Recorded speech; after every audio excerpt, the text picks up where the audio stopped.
Bigfoot Collectors Club with Michael and Riley. I know a story of high strangeness or two. Let's do this. Hello, everybody, and welcome back to Bigfoot Collectors Club, the show where we talk to amazing guests about their personal paranormal history and share stories of high strangeness. I'm your host, Michael McMillian, and with me always is the Senator of Sound. Riley Bray. That was submitted by Jeremy Bosquatch. Hey, you got my vote, okay? I'll take it. Please, anyone else, please take my vote, Senator of Let's Sound. shift some seats here. Yeah, that's right. We have an awesome, what I'm going to call an expert episode, where our guest is really the star of the show. I mean, they always are, but you're really the star of the show this week.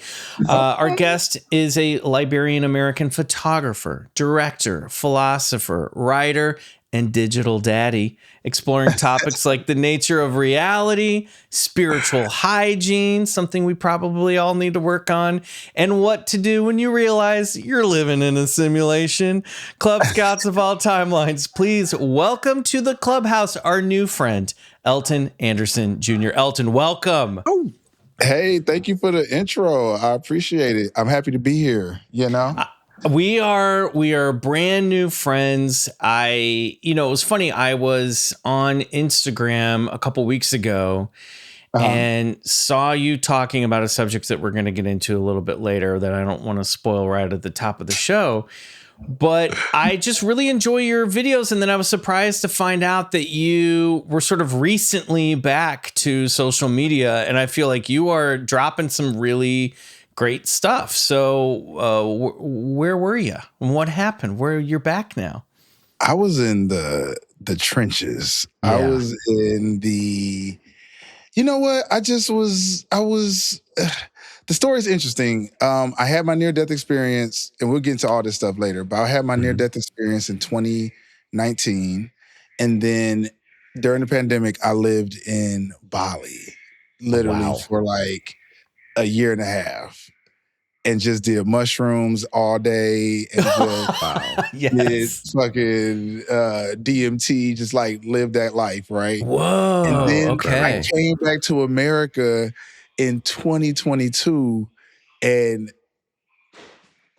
depressed. So I just been hiding out. And I finally got out of depression, and then we could get into all that, but that's kind of the story. I mean, mental health, depression, all that stuff certainly comes up on the show. I'm someone who deals with anxiety and depression. So that is not an unfamiliar subject to me.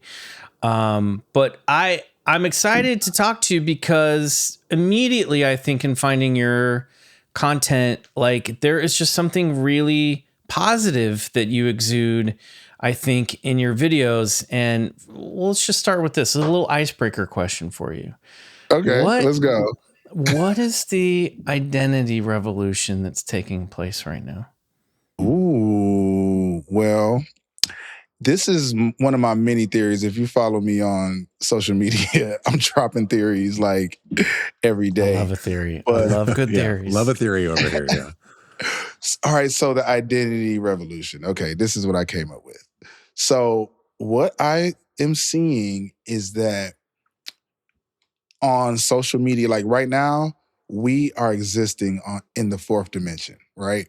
So in the fourth dimension, there is this phenomenon that happens called space-time, because it's space and time collapsed into one thing, one word called space-time.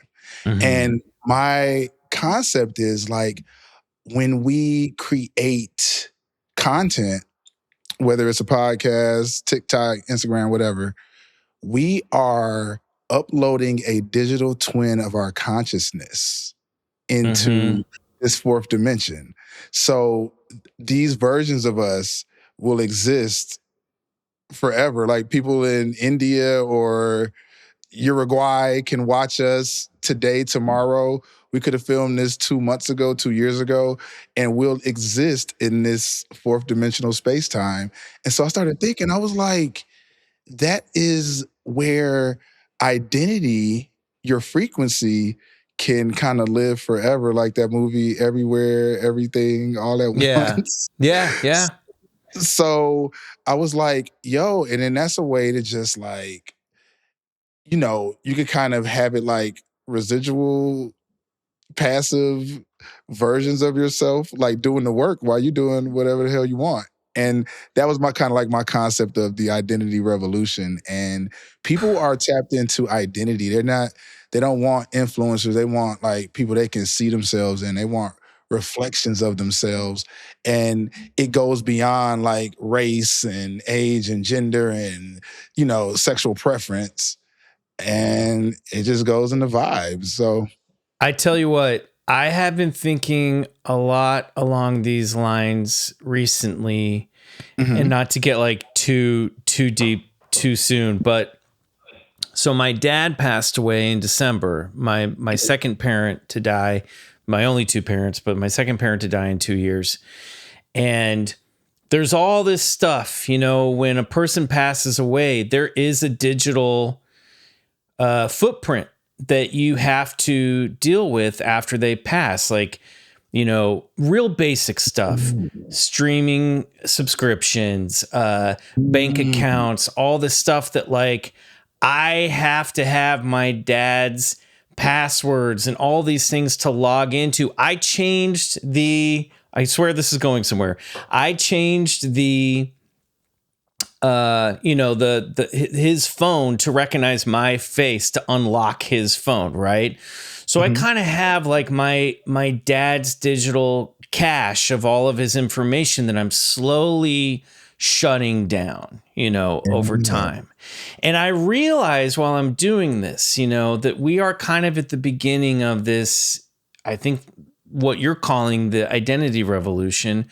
But with the advent of AI, I am seeing a time coming, not in the not too distant future, where as we begin to build these avatars for ourselves online and in our social media and in our apps, that it's quite possible there will be AI clones. I think it's quite probable that look and sound like us that will exist after we pass, and someone 5, 6 years, 10 years down the road, when they lose a parent, there might be a digital copy of a loved one on their devices that you're still able to interact with.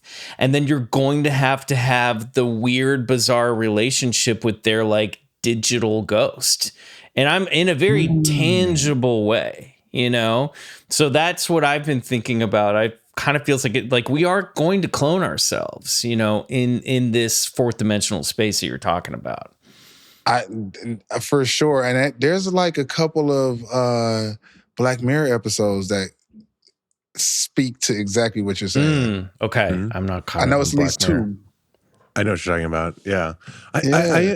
I am very interested with like space-time as one word, because it does, I was thinking about this the other day. It's like, it does feel like you compress space-time when you post something. Because it's like, say you like post a reel that's a minute and then it gets all these views and it's like, this has already been viewed for thousands of hours. And it's just to think like, oh, just this one moment of me in a space and 1 minute of that. And I've compressed that and I've shot it out into the world. And now that's accounted for thousands of hours of human experience of just interacting with that thing. And it is, in a way, it's like it creates time or it compresses this moment. So, and I see what you're saying about how all of these things then sort of become this identity that you're forming in how you interact with the world in ways that you don't even directly experience, but like your intention does get out there and interact with all these people that you may never even meet. And we're all doing that now collectively. So what does that, what does that create? What does that mean, Yeah, I think it's one of the ways that I psych myself into getting back online too, because I think we take things so personal. Like we feel like, a lot of people have this thing I call visibility wounds. Like it's wounding us to be online. It's like we get this anxiety, palms start sweating, you just get super nervous. And then you're like, I hate social media. It's the worst. You just get mad at it. And Right. So this is my way of like brainwashing myself so I could do it. Cause I'm like, this is just your consciousness going up there and don't take it personal. And yeah, but it's some freaky shit. It is. It is. No I doubt. mean, just in the basic, like you're describing, Riley, too, where we'll have listeners, and we love our listeners, obviously, where they'll be like, "Oh, I have now listened to the show like 3 times in a row, like the whole catalog," and you're like, "Wow, we have been places with people mentally in their ears in ways that like we don't understand, you know." And it's so weird to feel that you can be at all these places all at once. Yeah, it's cool. It is cool. It is cool. So let me ask you this. So we ask all of our guests, what is your personal paranormal history? Now we know we have you or that you had a near-death experience, and we're going to get to that a little bit later in the episode. But Right. were you, just before we record, we were talking, you were asking us if we really believed in Bigfoot. Have you ever had an experience, or were you into the paranormal or the unexplained growing up? Were you ever into UFOs, ghosts, cryptids, like Bigfoot, any of this stuff? Yeah, like growing up, like I used to love Unsolved Mysteries. Y'all watch that show? Oh, yes, hell of yeah. course. That's a Like, big reason yeah. we're here. Unsolved Mysteries. Okay, hear me out. Unsolved Mysteries, Outer Limits. Do y'all remember that show Sliders? Oh, You yeah. remember Yeah, that? totally. Yeah. Quantum Leap. Like Yes. all those were like my shows. So I Mm. was always like, please, like aliens come down and get me. Like, I just want to see what it's like. Like, I was so into like, oh my gosh. But like I was always into like that different dimensional. Like that was my kind of jam. Like I want to go to a different dimension where things are just slightly off kilter and you get to see like the differences in people. Like Doctor Strange when he had Oh, that yeah. movie, you know what I'm saying? Like Yeah. that was it was always like shifting dimensions. Even from when I was like 6 years old, I was like, I want to go to a different dimension. So That is cool. That's why. Were you a Fringe guy too? Did you watch Fringe at all? Because that was I all watched a about. few episodes. Like I seen my experience with Fringe is like I'll see like a clip on like social media. I'm like, damn, this show looks good, and it'll be like Fringe. That's the one with the dude from Dawson's Creek, right? Yeah. Uh-huh. And that's like where like Batman has like a yellow costume in this reality. It's just like all slightly off in some weird way. But Yeah, I like it all that. does get down to the nature of reality, you know? Yeah. So when you were in Bali and you were using DMT and mushrooms, did you have any of those sort of dimensional breakthrough moments, especially on the DMT side, or like that's such a sort of story that so many people tell? It was so. Let me tell you. So, and we'll get into the near death experience. You know, whenever you guys want to get there. But when I had the near death experience, I went to this other realm, and like I call it like the waiting room because it was like the lobby of a hotel. Like I didn't go deep into the other realm, but I definitely Right. was in like the lobby area where eating little cocktail shrimp. And It's nice they have hors d'oeuvres. so nice. Little bruschettas. Yeah, But, you're gonna be here in a minute. but that experience, I was like, yo, I want to keep like doing it again. Because before I died, I was not spiritual at all. Like I didn't Okay. even everybody was reading The Secret and making vision boards. I was like, y'all are weirdos. Like, what are y'all doing? Like, Yeah. I had no desire. I didn't even know my birth sign. Like, like all that stuff. Got Like, it. I didn't know I was a Pisces. And when I had it, I promise you, I know for a fact I died on that other timeline. Like, I know I'm dead. Okay. It's some timeline. And whatever this timeline is, then all of a sudden, COVID happened and I'm living in Bali and I'm like every day is like all these insane synchronicities that I can't even like begin to tell you all. And then I was in India and on my birthday, I I walk into this smoothie shop. It's 1 billion people in there. It was one seat. I sit next to this guy, this young white kid from New York. We were just talking. We had the same birthday and we met each other on our birthday. It was the only seat in the whole place. And me and him Whoa. ended up That's traveling crazy. around India for like 3 days because we had to. His name was Connor.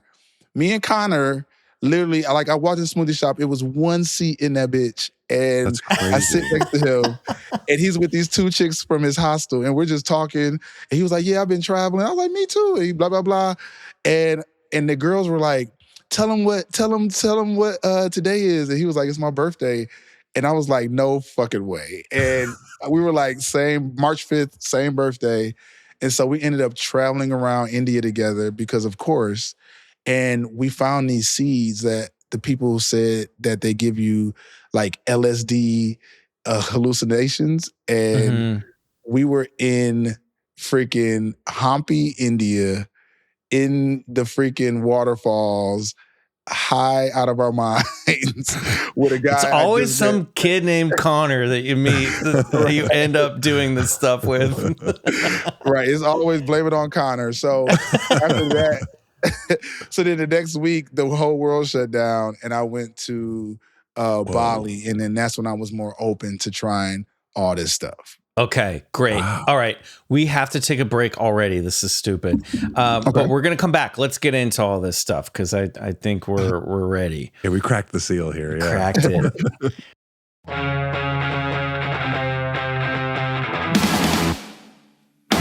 Okay. So Elton, let's rewind a little bit before you're in the waterfall with Connor in India. So you're working as a photographer before your NDE. By the way, I told you before the show, but I want the listeners to know you're an amazing photographer. Your work is really, really incredible, like really good stuff. And so you're not thinking about this stuff. You barely know what your sign is. You know, you're not connected to any of this stuff that we talk about on the show at all. But something happened. So walk us through. Let's talk about what happened with your near-death experience and how you ended up on the other side. Oh yeah. So basically I like you mentioned, I was a photographer since 2007 and was working in corporate America, quit my job, got a camera, a skateboard, and a passport. And I said, I'm just going to make this life up. Like, I'm just going to figure it out. And you got to think about it. 2007, 2008, this was well before social media. So there wasn't like, I couldn't look at Instagram or anything. There was barely Facebook. And uh, so I just always had this sense of like adventure and like I wanted to see the world. And so it was always like my camera and my passport. That was like my thing. And so for years, I would just travel shoot. I started getting jobs that were international. And I moved to LA in 2012. And once I moved to LA, I kind of hit my flow state. I kind of hit my stride. And like career just took off. But also my travel took off. I started getting cast in commercials as a commercial actor for different travel jobs. So I'm in a commercial with James Corden, and I'm in Uganda, this close to silverback gorillas, and they flew me all the way out there. Whoa. And so that started happening. Then I started being like a travel influencer. And then in 2019, I got hired to host a travel show. Okay, I saw that. I was like, because you've done some TV hosting as well. Yeah, so I've done a ton of other stuff like different little shows, but like mainly like commercials and then this big travel show. Mm-hmm. I've done cooking shows, stuff like that.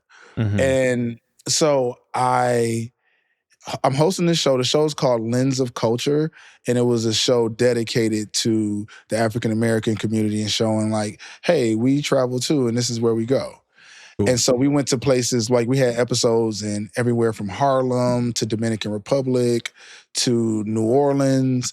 And then ultimately the final few episodes were supposed to be in Ghana. So this is August of 2019. So 6 months almost to the day before the pandemic. Jeez. So we get to go to Ghana.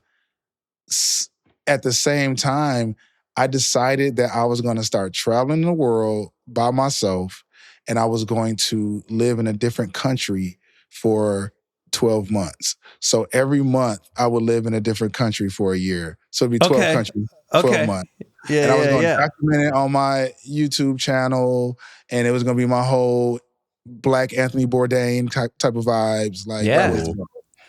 And so we're in Ghana, and Ghana is beautiful, one of my favorite countries. I'm from West Africa as well. I'm Liberian. So I'm thinking like I'm invincible. I'm like, I've been to 20 countries in Africa.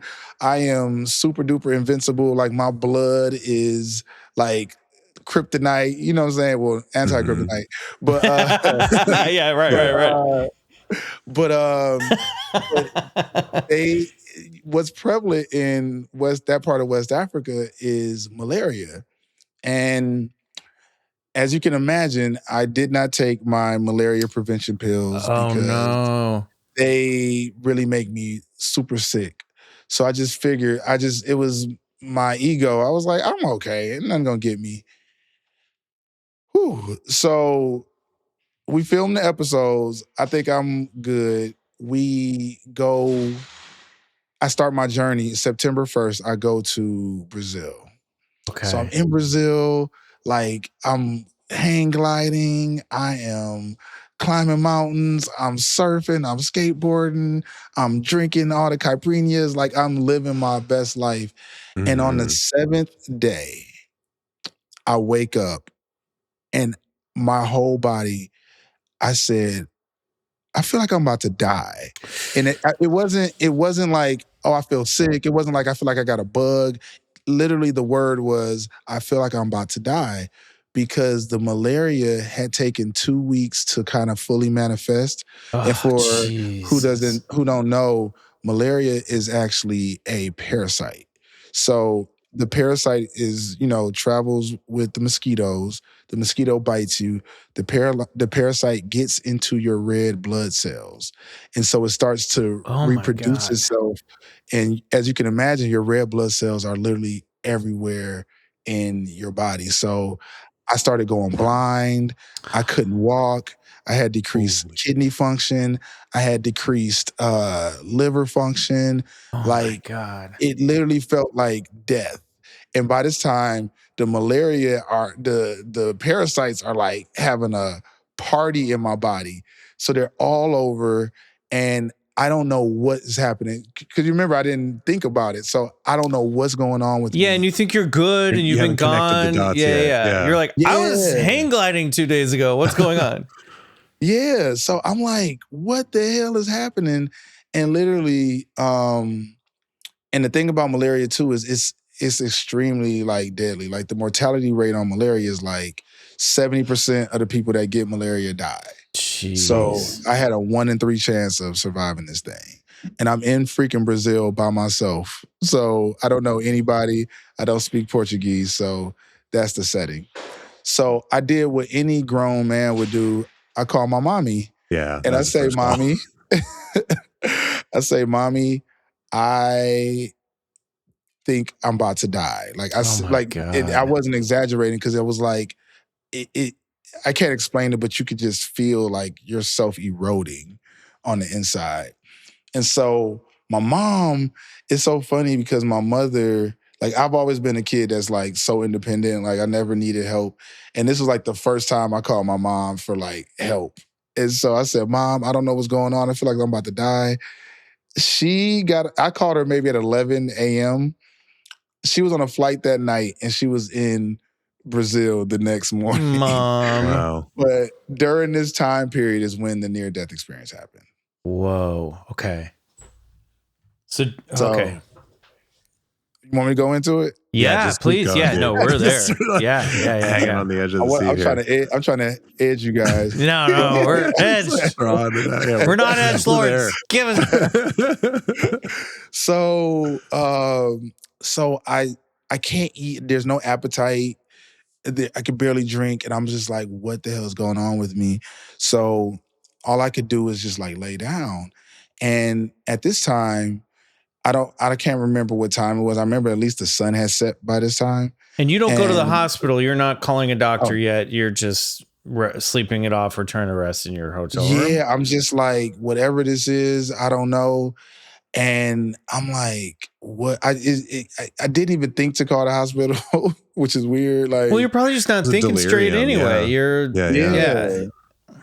that whole thing was crazy. So I lay down and I remember just kind of like in full surrender.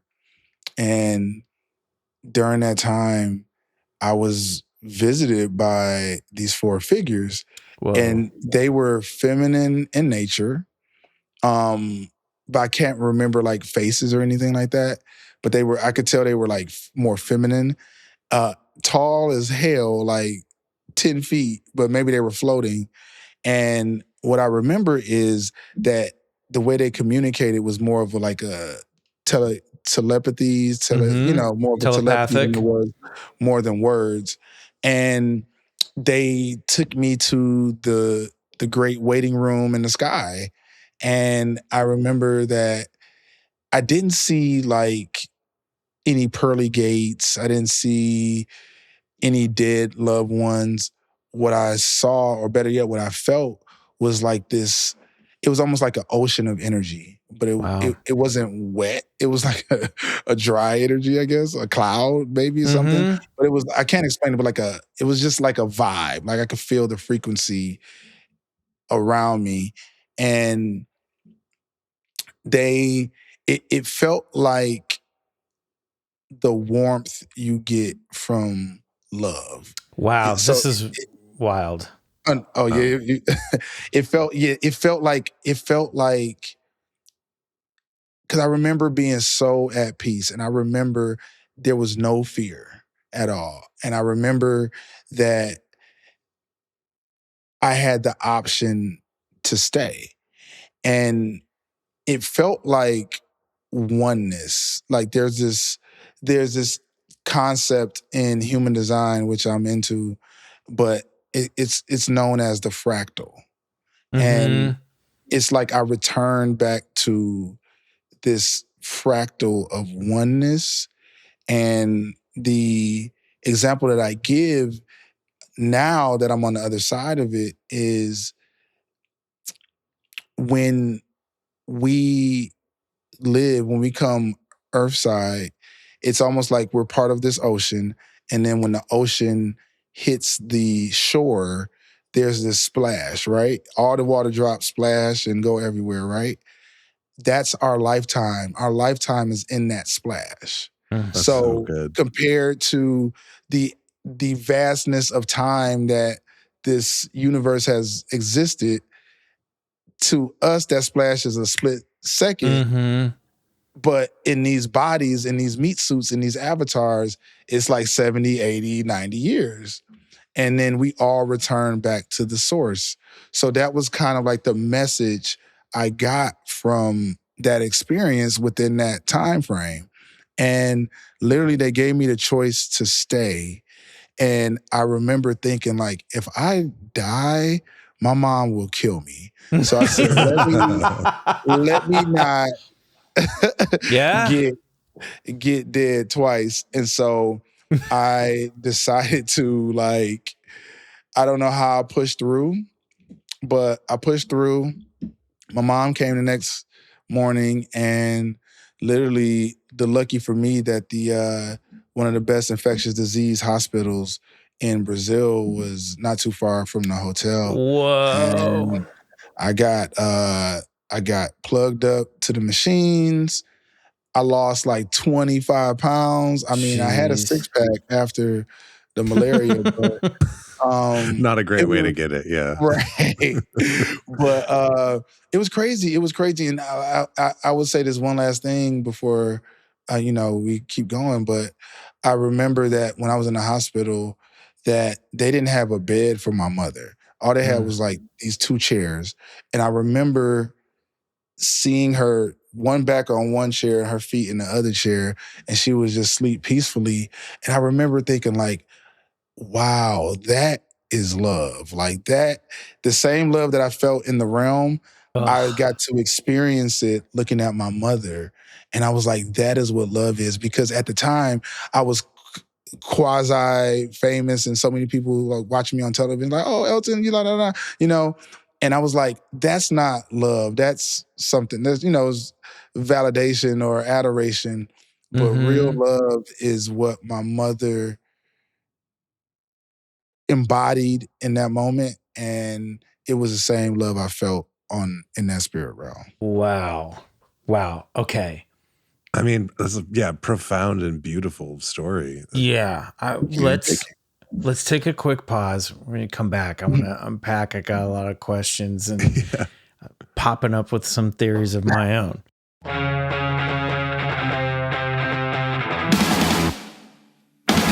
Okay, Elton, Absolutely. beautiful story. I mean, wow, insane. Also, something so scary, like I know. to be told so, like where you're like this sort of profound truth about this simple, fleeting nature of life and the ocean of love. It's just like I don't know. It's so many things that like it's the core of like all the spiritual teachings really is like sort of right there in that Yeah. that analogy of the shore and the brief sort of drops of water. Yeah, go ahead, take it, Michael. No, There's no did question. you? Well, I'm just reacting to the story. No. I'll piggyback off that too, which is, did the fear ever hit you? Like, did you have a reaction of like, oh my God, I was so close? Or did that experience carry you through what most people would usually be terrified about? Like, as I sit here and I recount this story, and every time I think about it, it's literally no fear. Like, I don't have any fear of dying anymore Mm-hmm. because I look at that experience as like the greatest gift. And it was, I feel like I had to die. That old version of me had to die so that I could understand what a gift that life is, Mm-hmm. So yeah, it was no fear. It was like, not at all. Wow. Let's talk about the beings, the tall beings for a minute. Uh, Did you have a sense when you saw them that they were you like, oh, this is new? Or were you like, oh, you guys, like I recognize this thing? Or did it feel like a brand new concept? it almost felt like, you know what it felt like? It was almost like there was a little bit of fear, right? There was a little, like a hint of fear, because it felt like the four of them came and lifted like my soul out of my body. Okay. Yeah, So it sure. was almost like, Intimidating. That would be very intimidating. Yeah. yeah, like think about like a pallbearer. Like it was like, okay, they each grabbed an arm, a leg to Yeah. lift. It was like, yeah. Like four giant ladies are ripping my soul out of my body. Hold up. So it felt like that, but there was like again, there wasn't any faces. Like I didn't see any faces, and I mean, to answer your question, the familiarity or I haven't seen them before, because I wasn't into any of this. Let me tell you the craziest thing just today. Yeah. Like when I finally started to like share my story, because I just started to share my story online, like because I hadn't talked about this for 5-6 years, like at all, Yeah. and Yeah. especially not online. When I started sharing it, I did not know that the near-death community was so big. Like literally, because I've been on other podcasts. Like people have come up to my father at his job, like, I watched your son on the such and such podcast. I'm like, what the heck? People have stopped me in the grocery store. It's like crazy. So I Wow. didn't know that a lot of people want to know about death. Well, sure. I Big mean, question. Yeah. it is the big question. When you were, oh man, I was thinking about this while you were talking about it, in the sense of like when you were talking about that feeling of like that pure love. And now I can't remember what my question was, but it'll come back to me eventually. I have one queued up. You mentioned earlier that you feel you're convinced, and you kind of hinged it again, that you're dead in another timeline. And I'm curious what your conception of these timelines are. Is this like a parallel dimensions sort of thing, or just like how do you see that? How do you describe that? What is that you're talking about? I feel like it's almost like that maybe butterfly effect, or maybe like that break. A fractal in a sense, yeah. Yeah, like Sure. when the timeline breaks. Because I remember watching what was it? What came out that year? It's my favorite movie now. Avengers Infinity War. Oh, and yeah, Endgame. Endgame. Yeah. Like Infinity War and they Endgame. came out like 2019, 2020. Oh, yeah. Right around there, yeah. for sure. Yeah. And so like when the Hulk went to what's her name? What's my girl The name? ancient one, yeah. The ancient one, Tilda. Yes. Went to Tilda. Yeah, Tilda Swinton's character, yes. When he went there, remember how they said the timelines go like this and you can't go back? Remember that scene? Mm-hmm. Yep. This is the one where we see him like shoved out of his body temporarily. That's exactly, like, that would be the closest to like how I felt. I feel like the timeline where I was alive ended because my life was fucking amazing. Like my life was sounds like it. The most amazing life. And then now I'm in this timeline where everything's weird. Like Kobe Bryant died, and then we got then people are fighting each other over Popeye's chicken sandwiches. And it's just like gotten I'm strange since 2019. Yeah. A really weird time to have this experience, because like for those of us who didn't have that, we felt like we dimension hopped. But for you, it's gotta clearly feel like, yeah, I hopped one. They brought me back, but they brought me back to the one branch over from where I had been, you know. Branch, bro. Right. We might all just be living in your personal simulation, Skip. We just don't know. I wouldn't be surprised, because literally the moment I start talking about NDEs, then now I'm on a whole circuit of NDE podcasts. Well, what's wild about it, when I was thinking, one of the things I was thinking when you were telling your story, and when you said that you woke up or not when you woke up, but when it turned out that like the best infectious disease clinic was like hospital was right there where you were. Obviously, if you had, skeptic putting on this, being a skeptic here, obviously if you had taken the malaria pills, all of this might have been preventable, right? For sure. But when you're talking about some of the synchronicities you've experienced, it does kind of feel like, hey, somebody out there wanted you to have this experience and knew that we know that his mom will get to him in time. We know that this infectious disease center is very close. It's almost as, did you ever wonder if like a higher intelligence is kind of like, Elton, we need you to have this experience so you can then evolve? Or what do you think about that? 1 billion%, like a billion trillion, like, yes, like there's no doubt in my mind, because I can't even begin to share with you the number of synchronicities that have happened. Like I can't even, it would be pointless to even try to start, because it would be an 8-hour episode. And I have seen so many, it's just been so many signs that whatever source, universe, entity wants me to be vocal about this. Like they want me to use my voice. And the thing that I learned about the fractal, the idea of the fractal is that your fractal is pretty much like your soul tribe, or your, I call it a spiritual sorority or fraternity. Okay. And we all kind of separate and we come down here.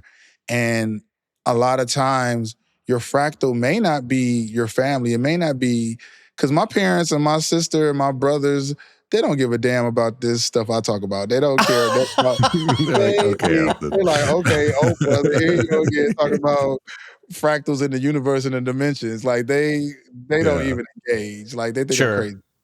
But when I finally started to use my voice, because that's how your fractal finds you. Your fractal finds you through your voice, because your voice carries this resonance. Your voice is a broadcast signal. And everything is waves and frequencies. And so when you start to speak at your truth frequency, like when you, because a lot of times people get online, they just lie, they just try to put on all this pomp and circumstance. And, that doesn't connect with people. But when you get online, and that's why I talk to my esoteric entrepreneurs, as I call them. These are the healers, the psychics, the mystics, the witches, the wizards, the mediums, all these different people. When I start to talk like this, they're like, you know what I'm saying? Like, and that's my fractal. We're all in the same fractal, Yeah. And that has been very, very, that's been one of the most beautiful parts of this, because I do not feel as weird as I did, because I was quiet for so freaking long. And like, put like this, I am from Detroit, Michigan. From the inner city of Detroit, Michigan. So I am from one of the blackest cities in America. And then I went to a historically black college. So, and then I pledged the black fraternity. So my whole life has just been this identity of being a black man. And then on top of all that, I'm gay. So my identity has been like being a black gay man, right? And hiding. You're like, do I want to add this to all of this? So I want to be, as much as I don't want to be weird, like it took me forever to freaking come out the closet. And and that was like my issue with religion growing up. Like when I was growing up, I remember being like 6, 7 years old, and my whole family, they go to church. My dad teach Bible study, all that stuff. I was in church like, is this what? I just didn't believe it. Like I didn't connect with it. And it was almost like Santa Claus for adults to me. And so and then being so young and realizing that I was gay I always knew I was gay. And then I had my first encounter with another boy when I was 12. And we, dry humped, whatever you want to call it. We won't get too much into that. And then right after that, I got this really bad cystic acne. Like my whole face for like all of my adolescence, all the way till college, I had this horrible acne over my face. And I was like, God is punishing me for being gay. And I should have never, me and that boy should have never did that.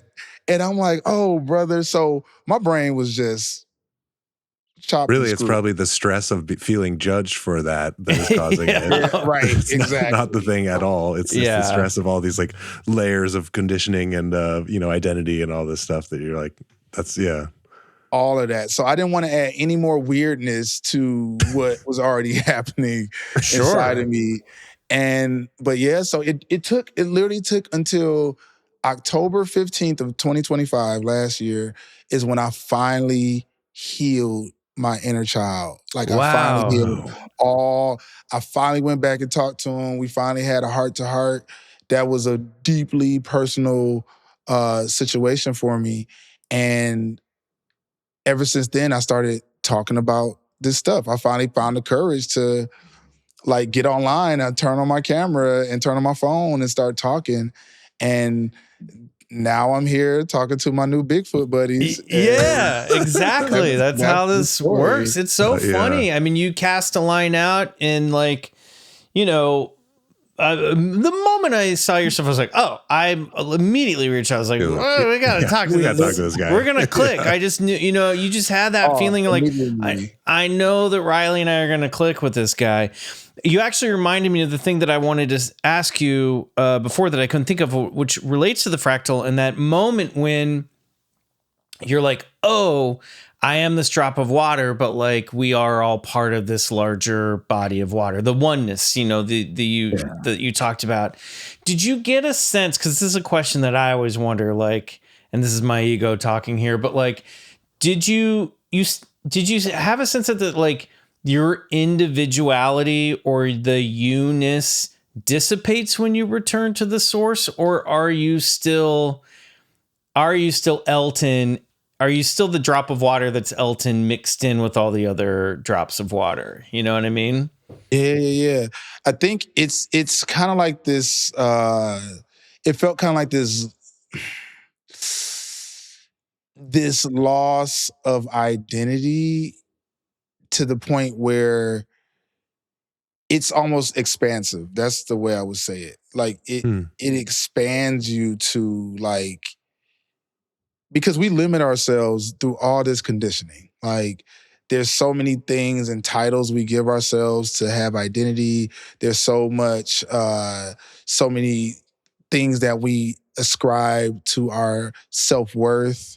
Like how much money you got in the bank, what's your waist size, to what's your BMI, you know what I'm saying? Like what like do you have a haircut, or do you have, you know what I'm saying, like you got an off day? I'm only 5'9". It's like, damn, I wish I was 6 feet. All these things that we ascribe to ourselves. And when you don't have any of that, you expand to all of your greatness. Like you expand to everything that you are. And so that expansion comes with no shame, no guilt, no fear, none of those lower vibrating emotions. And so it's not so much you feel like you're this big glob, like this hive mind. It didn't feel like that. Yeah. It just feels like you're your most expansive self, and that everything you touch, you are part of everything. Whoa. And we buy into this illusion. When we come down here, we buy into this illusion of separateness. That's the ticket to come to Earth. It's like, Right. okay, gotta forget this expansiveness and come down to this Earth and pay taxes and fucking Yeah. go to class. You still get like good movies and great food and like, I love it here. sex and like all the stuff that's great about the third dimension, but you also get like all the bad shit that comes with it too. And I've long thought this, that like I do think our consciousness exists before we arrive here. I do. I have nothing to prove that with, but like I do feel like we drop down in here, and once like you said, the ticket is, but you're gonna forget that you are part of something bigger, and you're really going to forget it to the point where you might despair while you're down here, Yeah. And I think you exchange the ticket for the ego. And you if you let your ego get the best of you, then you forget even deeper to the point of sometimes no return. Right.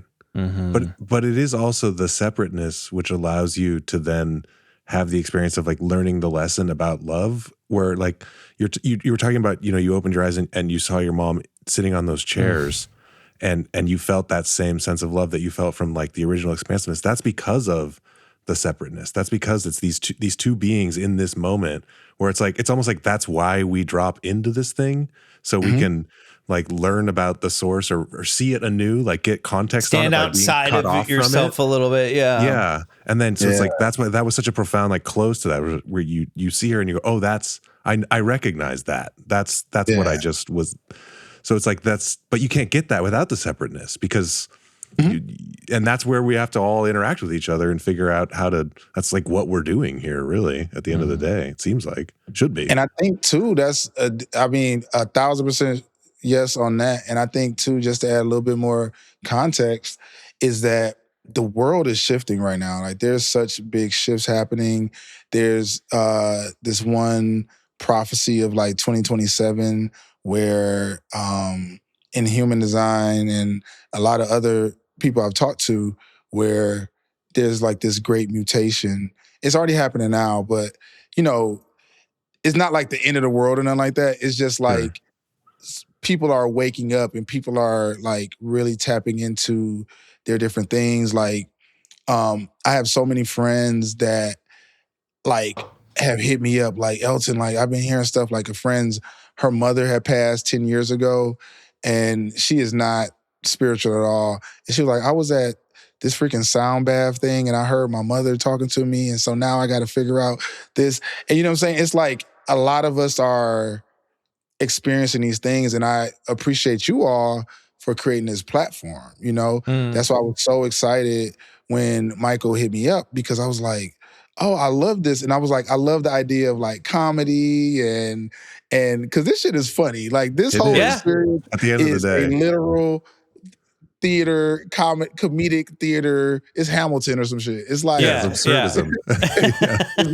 Totally. It's literally the funniest thing. It's the cosmic joke that we all are in on.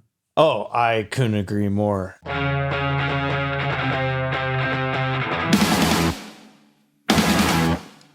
I'm really interested. I don't want to get ahead too much, and I know that we're already creeping up on the hour here, but and you're in Miami. You're like you're staying up later than we are, but I'm really interested to hear now. Get back to India and that waterfall with Connor, and after this near-death experience, once you recovered and you've put a little weight back on and you're out of the hospital and you're feeling better, are you just chasing that experience after that? Or are you like, I gotta get back to this source?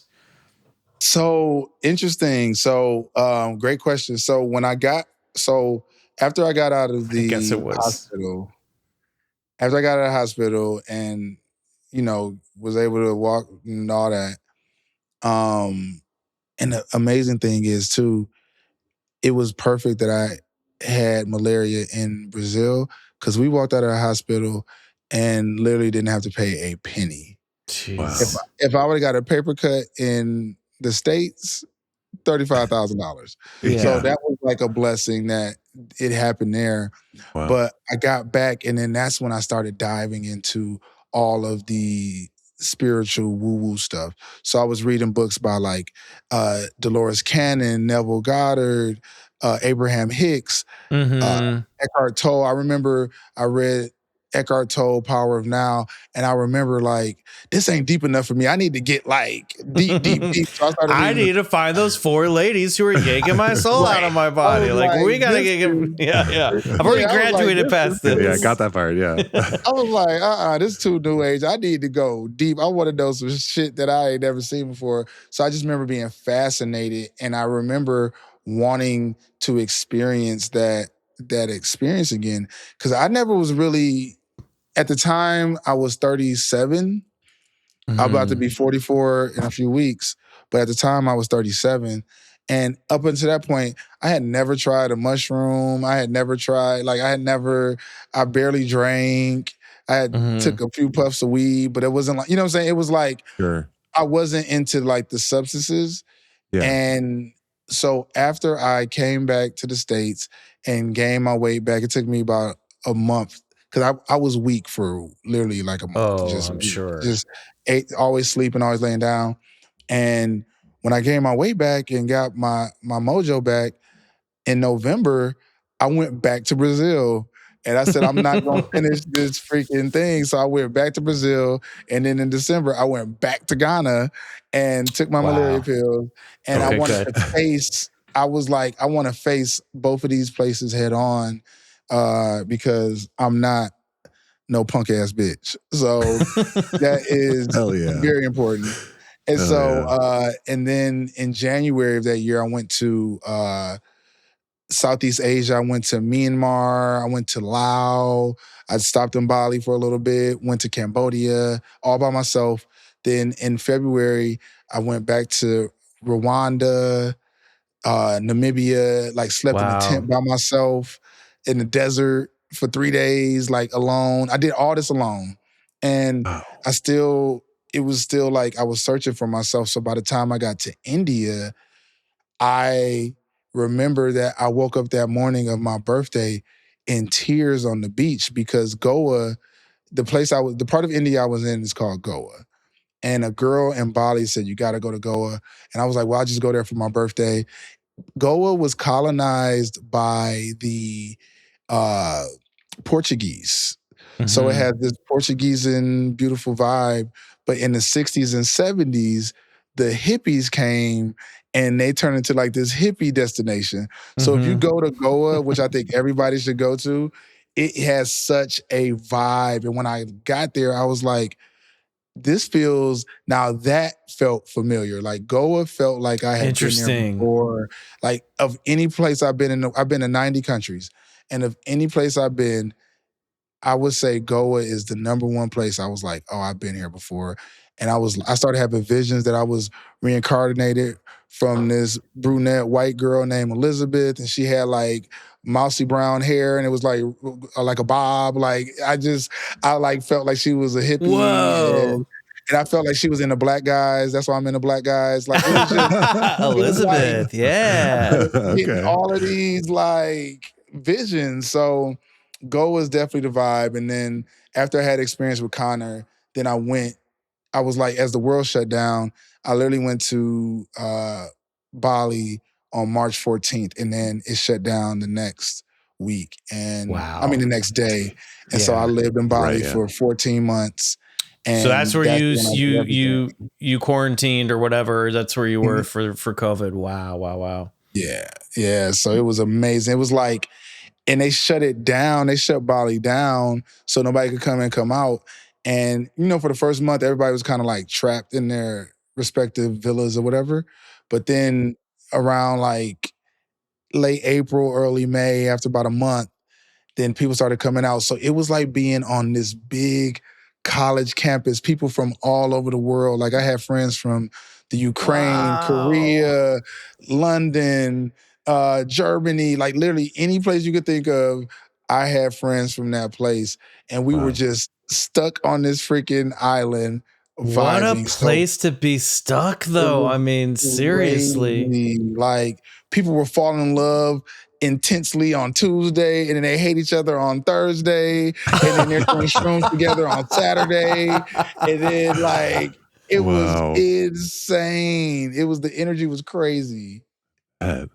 That is wild. So Yeah. when are you getting out, or is it during this time you're like, now I'm trying DMT and I'm doing like, Yeah. and what was the DMT experiences like that you've had, and does it come close to what you experienced in that hotel in Brazil?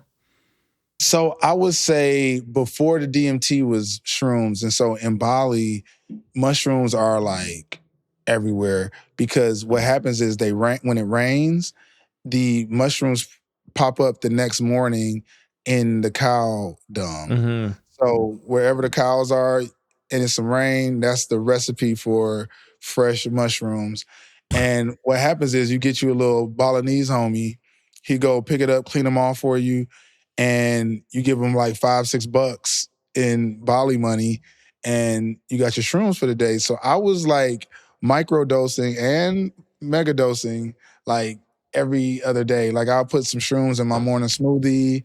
I would go to the beach, go surfing, shroom high. And Whoa. so Yeah. the shrooms gave me the magical feeling that I felt in that space in the Okay. spiritual realm. So I would say that was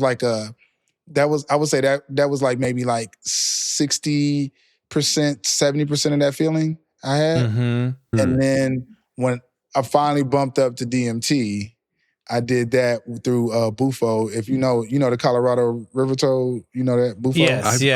I've heard about Yeah. this. Yeah. Yeah. So they take the secretions, these poisonous secretions from this river toad, it's like over here by their neck, and they put it into this crystal that looks like actual crack. And then you smoke it through a pipe. Like they put it in a light bulb like an empty light bulb, and they had like Whoa. this little tube in it. So it's literally like you're smoking, and then you Yeah, just light to up make the it light extra bulb. cracky. Yeah. Yeah. Like an extra crackhead situation. Oh my God. And Wow. I'm back there with my shaman, this cool chick. She had like these sound bowls, and she's playing these sound bowls, and you're in her backyard, and literally you take a puff of this pipe and this crystal, and it's like instant, like it's like 0 to 100.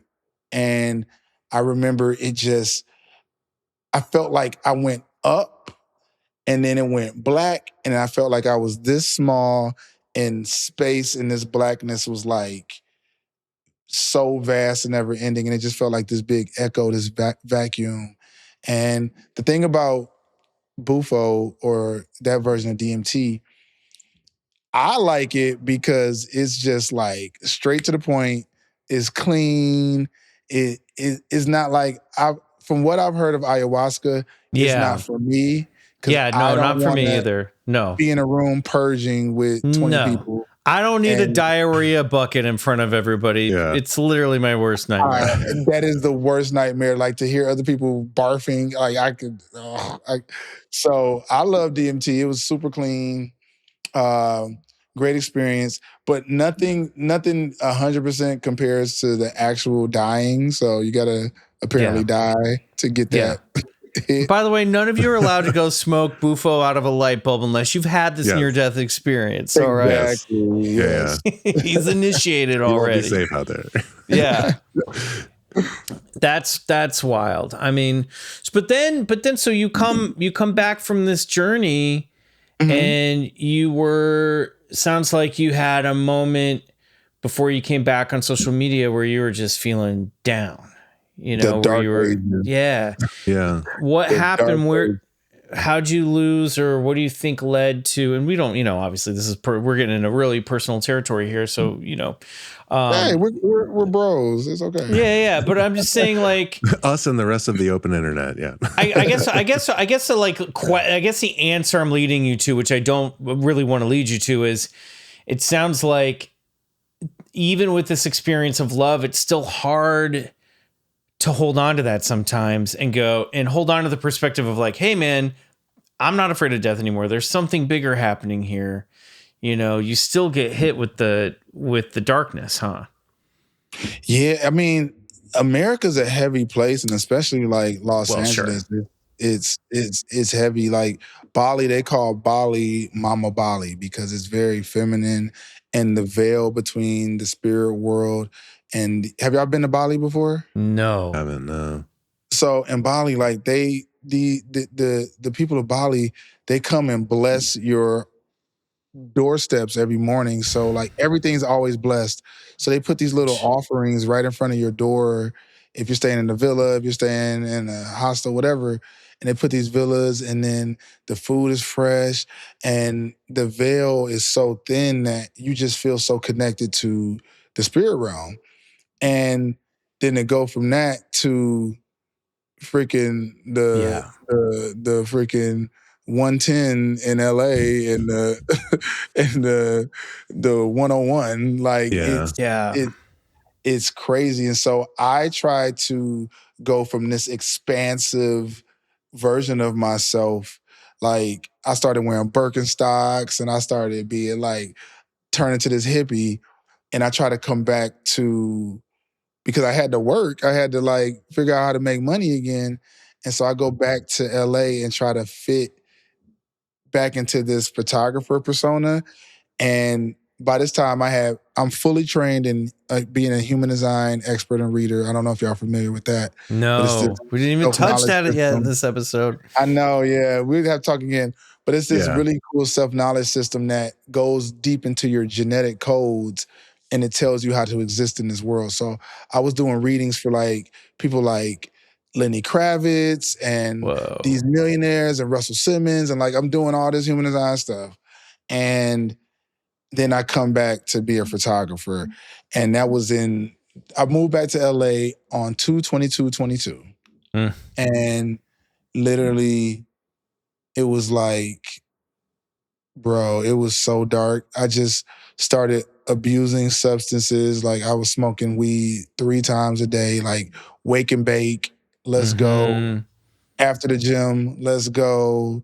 Before I go to sleep, let's go. And then I was popping pills on the weekend and partying and having empty sex.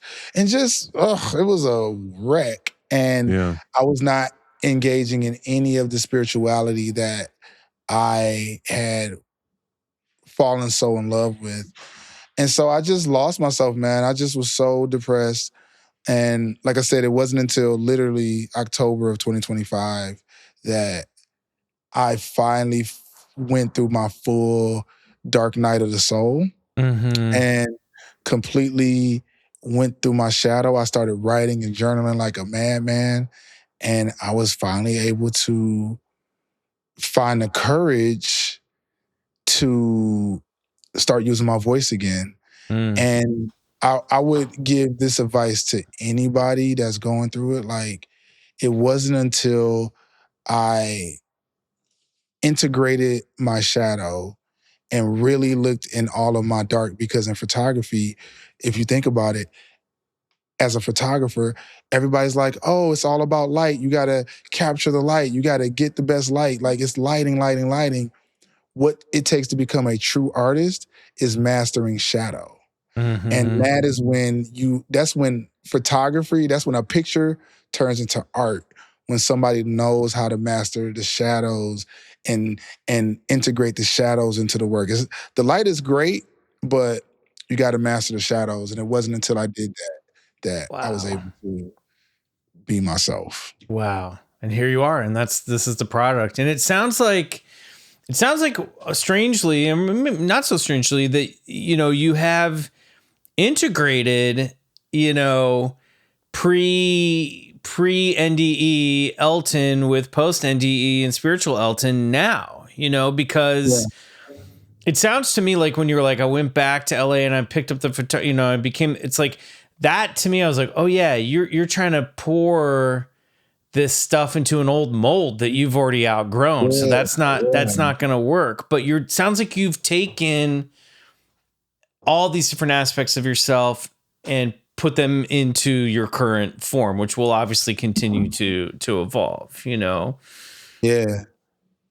because you're using photography skills in what you do now. I feel like, Yeah, I still shoot I shoot like once or twice a year for specific clients, but more so now I just got inspired to launch my own podcast on my YouTube channel yeah. Great. and building this platform on uh TikTok and Instagram, and then I've been doing some writing on Substack, so that's a really cool community over there.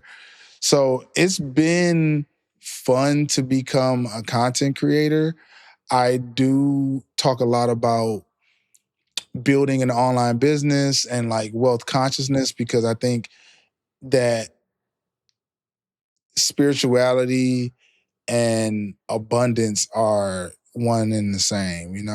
I don't think that you need to be denouncing wealth or money to live a life of alignment. And so I'm still trying to figure it out. I'm like, how can I turn this Yeah.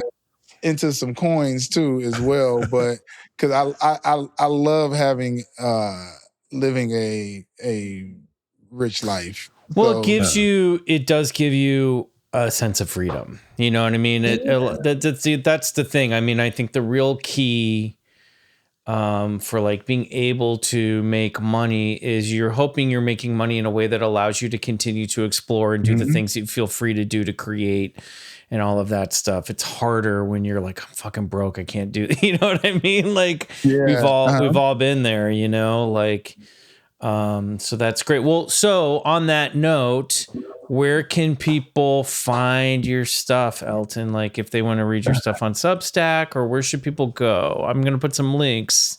Where should I point them to find you? I would say right now, just go to my Instagram, Elton Anderson Jr. That's just my full name. It's just a JR.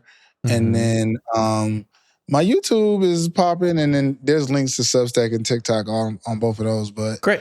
but I also my YouTube channel and my TikTok are both Elton Raw. So it's L10RAW.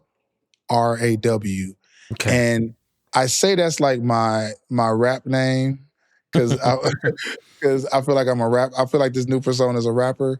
But Nice. The truth teller, yeah.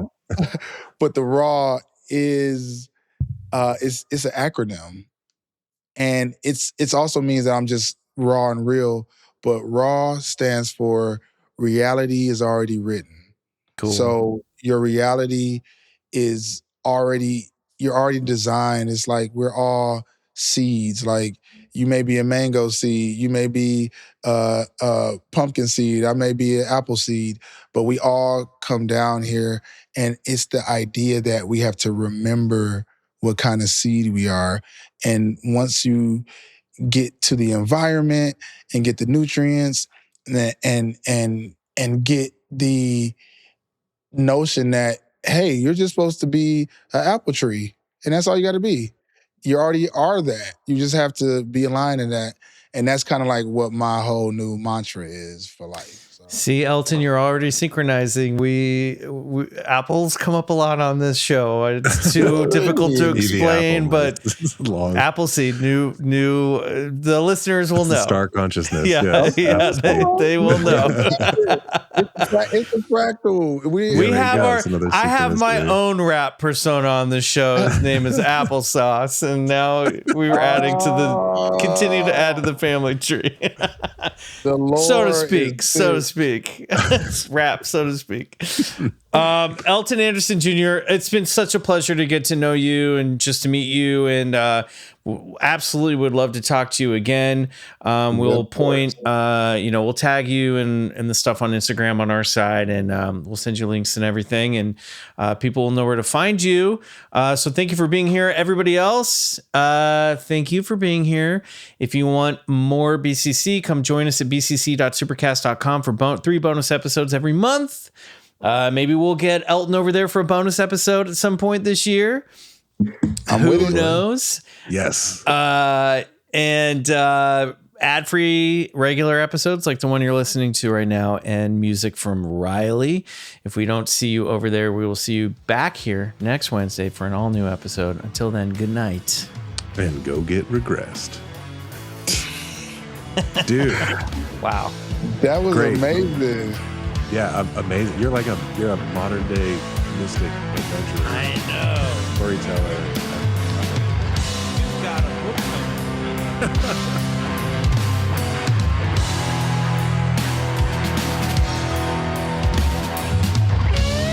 Bigfoot Collectors Club is executive produced by Riley Bray and Michael McMillian, and engineered and edited by Riley Bray. Our theme song is Come Alone by Suneaters, courtesy of Lotuspool Records. For ad-free listening and bonus episodes every month, join BCC Clubhouse on bcc.supercast.com. Want to see us? Watch video episodes and exclusive content on youtube.com/@BigfootCollectorsClub.